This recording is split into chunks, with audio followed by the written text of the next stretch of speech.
इकडे बघा ते घे तुला बसायला. मला पण पाहिजे. ते सर मम्मीच्या बाहेर बघा बस खाली बस. इकडं आम्ही जेवायला आलोय सर्वजण. माया जेवण करायला बाहेर यायचं म्हणल्यावर खूप भारी वाटते. बाहेर असं शेतामध्ये जेवण करायला.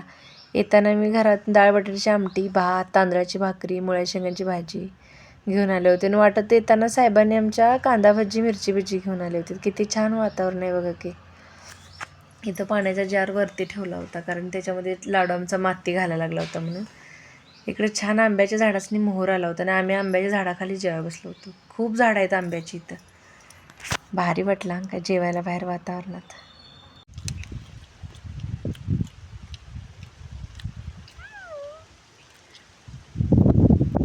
वातावरण कसलं भारी आहे.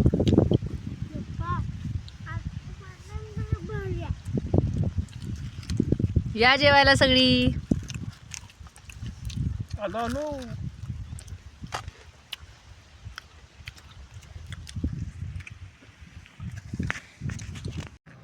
आम्ही पोरांना सांगितलं होतं की बाहेर जेवायला जायचं आहे. मग घरी त्यांनी थोडंच काहीतरी खाल्लं होतं आणि इथे येऊन त्यांनी खरंच बाहेर वातावरणात ह्या पोटभर जेवलीत आणि लागलीत खेळायला.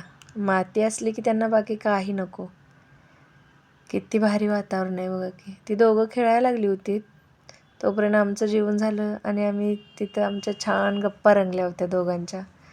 साहेब म्हणत होतं की जेवायचं आणि छान निवांत झोपायचं. इकडं आमचं काहीतरी मजाक चालला होता. जेवण झालं आणि मग परतीचा प्रवास. परत घरी जायचं. खरं सांगू का, कोल्हापूर सोडून बाहेर जायचं म्हणलं ना खूप जीवावर येते. कारण कोल्हापूरसारखा स्वर्ग कुठंच नाही. आमच्यासाठी आमचं कोल्हापूर स्वर्गाहूनही सुंदर आहे. बघा की किती छान वाटलं.